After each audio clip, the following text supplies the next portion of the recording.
Assalamualaikum warahmatullahi wabarakatuh. Anak-anak, bagaimana kabar kalian hari ini?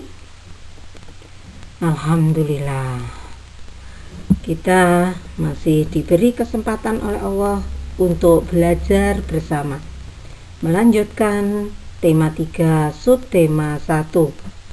Di pembelajaran 3 dan 4 hari ini kita membahas tentang benda dari bahan kertas, benda dari bahan plastik, dan jenis alat ukur. Sudah siap? Oke, kita awali dengan membaca basmalah. Bismillahirrahmanirrahim. Benda yang terbuat dari kertas. Beberapa contohnya anak-anak bisa melihat di gambar. Ada buku, lalu mainan ya, layang-layang, perahu, dan pesawat. Nah, anak-anak pernah membuat mainan seperti itu? Nah, kayu adalah bahan dasar untuk membuat kertas. Pembuatan kertas dilakukan secara bertahap di pabrik. Proses pembuatan kertas nanti anak-anak bisa membaca di halaman 22. Yang pertama, kayu yang ukurannya besar dipotong hingga sebesar korek api. Selanjutnya, kayu itu dipanaskan hingga menjadi bahan lunak seperti bubur. Istilahnya adalah pulp. Selanjutnya, pulp diberi pewarna dan disaring hingga kandungan airnya habis. Proses berikutnya, pulp yang sudah kering tadi meninggalkan ampas berupa serat selulosa. Selanjutnya digiling hingga pipih seukuran kertas. Jika kita menghemat 1 ton kertas, berarti kita menghemat 13 batang pohon. Apa ya yang bisa kita lakukan untuk menghemat kertas? Ada beberapa. Di antaranya, menggunakan buku lama yang halamannya belum terpakai. Ini bisa kita gunakan ya nak. Kalau ingin tampak baru, bisa diganti sampul bukunya. Yang kedua, memanfaatkan kertas yang masih dapat digunakan. Misalnya, menggunakan kertas di 2 sisinya. Dan yang ketiga, menggunakan tisu sesuai kebutuhan. Jadi, saat mengambil tisu, pada saat kita membutuhkan saja, tidak mengambil tisu hanya untuk mainan, ya. Selanjutnya adalah benda-benda yang terbuat dari plastik.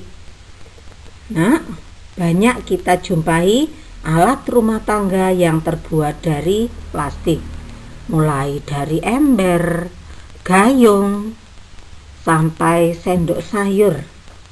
Nah, kantong kemasan botol air minum yang biasanya kalian bawa ke sekolah itu juga terbuat dari plastik. Anak-anak bisa melihat di gambar. Keunggulan dari bahan plastik adalah murah dan tahan lama. Tidak dapat menyerap air. Tidak tembus air ya. Mudah dibentuk dan ringan. Sedangkan kekurangannya adalah plastik dapat menimbulkan masalah. Plastik membutuhkan waktu yang sangat lama untuk terurai secara alami. Membutuhkan waktu 500 sampai 100 tahun. Sehingga penggunaan plastik ini juga dapat menyebabkan pencemaran lingkungan. Cara mengurangi sampah plastik. Pertama, reduce. Mengurangi atau membatasi penggunaan benda yang berbahan plastik. 2. Reuse. Menggunakan atau memanfaatkan kembali benda yang berbahan plastik tersebut. Ketiga, recycle, mendaur ulang atau mengolah kembali benda yang berbahan plastik untuk dijadikan barang baru yang bermanfaat. Nah, anak-anak sekarang belajar bermusyawarah bersama anggota keluargamu tentang cara mengurangi sampah plastik, sekaligus sebagai tugas KI 4. Format tugas ada di bahan ajar. Pohon-pohon yang kayunya dapat digunakan sebagai bahan dasar kertas. Ada pohon pinus, pohon akasia, dan pohon jati. Nah, jika anak-anak mengamati gambar, mana pohon yang tertinggi? Iya, pohon yang terendah? Nah, alat ukur apa yang sesuai untuk mengukur tinggi pohon? Apakah sama alat ukurnya dengan alat yang digunakan untuk mengukur tinggi badan kalian? Tentu beda ya, karena alat ukur yang digunakan itu sesuai dengan panjang benda yang akan diukur. Seperti yang Bu Guru sampaikan tadi, bahwa benda yang akan diukur itu menentukan jenis alat ukur yang digunakan. Seperti tinggi badan, maka alat yang digunakan adalah meteran. Anak-anak tentu pernah mengukur tinggi badan ya di UKS. Iya. Nah, panjang lingkar pinggang, alat yang digunakan adalah meteran pita atau metlin. Ada juga yang menyebutnya meteran kain. Selanjutnya, panjang meja di kelas, alat yang digunakan adalah meteran saku.